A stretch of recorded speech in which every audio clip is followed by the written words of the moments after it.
আসসালামু আলাইকুম। H online job coaching এর পক্ষ থেকে স্বাগতম। আমাদের নিয়মিত ক্লাসের আজকের টপিক হচ্ছে স্পোকেন ইংলিশ ক্লাস নাম্বার ১। ক্লাসটি শুরু করার আগে আমি সবাইকে অনুরোধ করব আমাদের ফেসবুক পেজ এবং YouTube channel H online job coaching একটু ভিজিট করার জন্য। যদি ভালো লেগে থাকে তাহলে সাবস্ক্রাইব করে লাইক, কমেন্ট, শেয়ার করে আমাদের পাশে থাকবেন। ধন্যবাদ। ক্লাসটি শুরু করার আগে স্পোকেন ইংলিশ নিয়ে কিছু কথা বলতে হয়, যেটা হচ্ছে আসলেই আপনারা সবাই জানেন যে চাকরির বাজার অথবা দেশে বিদেশে যেখানে বলেন না কেন ইংলিশের যে একটা ভ্যালু তা অস্বীকার করার নয়। কেন অস্বীকার করতে পারবেন না? এখন মোটামুটি প্রচলিত একটা কথা আছে যে English can help to get a good job. তার মানে হচ্ছে ইংলিশ একটা ভালো চাকরি পেতে সাহায্য করে। শুধু আসলে তাই নয়, এ করে তা নয়। আপনি যেখানে যান না কেন, দেশে থাকেন, দেশের বাইরে থাকেন, যেখানে থাকেন না কেন ইংলিশ আপনার লাগবেই। ইংলিশ আপনার লাগবেই। আপনি যতই ভালো ইংলিশ বলতে পারবেন, আপনার ডিমান্ড তত ভালো হবে। আসলে আমাদের বাংলাদেশের যে বর্তমান সিচুয়েশন, বেশিরভাগ স্টুডেন্টই ইংলিশকে অনেক ভয় পায়। আর ওই ভয়ভীতি থেকে তারা আ ইংলিশকে দূরে সরায় রাখে, সে কারণে ইংলিশ বলতে পারে না। স্পোকেন ইংলিশের জন্য আপনাকে যে খুব একটা বেশি গ্রামার জানতে হবে তা না।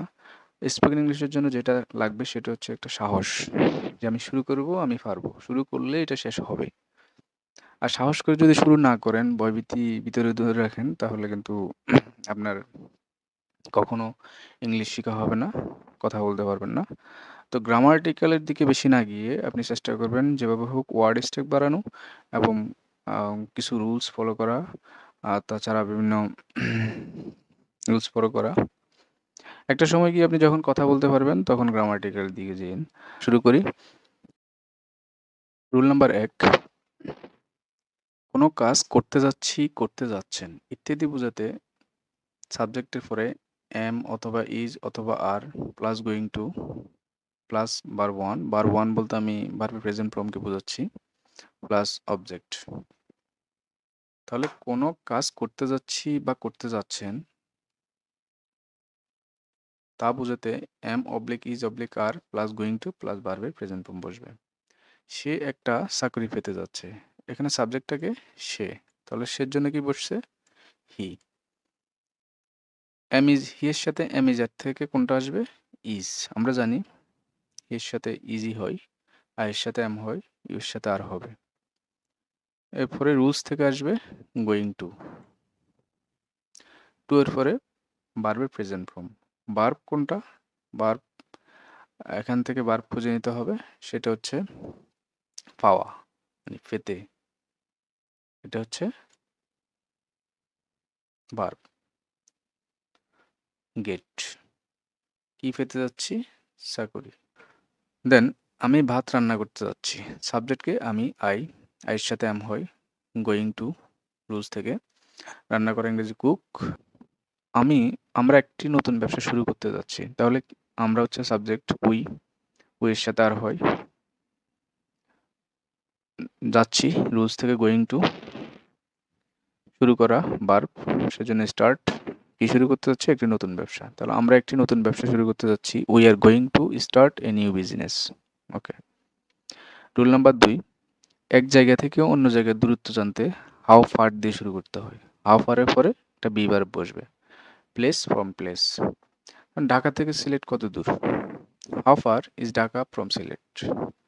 এখান থেকে স্কুল কত দূর? How far is school from here. তোমার বাড়ি থেকে তোমার অফিস কত দূর? How far is his office from your house. সোজা কথা হচ্ছে আপনি কাউকে জিজ্ঞেস করতে আপনি কাউকে যদি জিজ্ঞেস করেন যে এই জায়গা থেকে এই জায়গায় কত দূর, তাহলে সেটা শুরু করবেন হাউ ফার দিয়ে। রুল নাম্বার 3, আমি শুনেছি দিয়ে কোনো বাক্য শুরু হলে হ্যাভ হার্ড হবে। আই হ্যাভ হার্ড আর কি। আমি শুনেছি, আমির জন্য আই হবে, এখানে একটা আই হবে, হ্যাভ হার্ড। আমি শুনেছি তুমি অসুস্থ। I have heard you are sick. আমি শুনেছি আই হ্যাভ হার্ড তুমি ইংরেজি শিখো। You learn English. আমি শুনেছি তুমি খুব ভালো। I have heard you are so good man. এখানে একটা ম্যান অতিরিক্ত আসছে, ভালো মানুষ হলেই গুড ম্যান। রুল 4, আমি পারি, তুমি পারো, সে পারে, এখানে র হবে থাকলে মূলত ফারার জন্য ক্যান বসবে, সেন্টেন্স অনুযায়ী সাবজেক্ট বসবে, আর ক্যানের পরে ভার্বের প্রেজেন্ট ফর্ম বসে। ক্যান একটা modal verb, can, could, shall, should, will, would, may এগুলো হচ্ছে মডাল ভার্ব। অলওয়েজ মডাল ভার্বের পরে ভার্বের প্রেজেন্ট ফর্ম বসবে। তুমি খেলায় জিততে পারো, তাহলে এখানে সাবজেক্টকে ইউ, ওই ফারোর জন্য can, verb win the game. বালকটি গাইতে পারে, দ্য বয় ক্যান সিং। বালকটি ইংরেজি কথা বলতে পারে, the boy can speak English. Rule number 5, অতীতে কিছু ফাটতাম, ফাটতো, ফাটতেন ইত্যাদি বোঝাতে কুড ব্যবহার করা হয়। কি কুড? দেখেন আগে রুলসে ছিল ফারি, ফারো, সেজন্য ক্যান, এটা ছিল প্রেজেন্ট ফর্ম। এদিকে ফাটতাম, ফাটতো, ফাটতেন এগুলো আমরা অতীতের জন্য ব্যবহার করি, সেজন্য এখানে কুড বসবে। তুমি খেলা জিততে পারতে, you could win the game. বালকটি গাইতে পারতো, দ্য বয় কুড সিং। বালকটি ইংরেজিতে কথা বলতে পারতেন, the boy could speak English. তাহলে এই দুটার মধ্যে পার্থক্য হচ্ছে শুধুমাত্র এখানে ক্যান হবে আর এটাতে।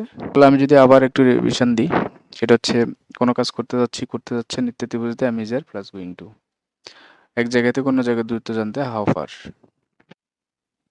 আমি শুনেছি, এই কথাটি থাকলে হ্যাভ হেয়ার্ড। আমি পারি, তুমি পারো, সে পারো, মানে ফারি, ফারো এগুলো থাকলে ক্যান। পারতাম, পারতেন, পারতো এগুলো থাকলে কুড। টোটাল আমরা 100টা রুলস দিব। আশা করি ওই 100টা রুলস দিয়েই আপনি সব কথা বলতে পারবেন। আমাদের সাথে থাকার জন্য ধন্যবাদ।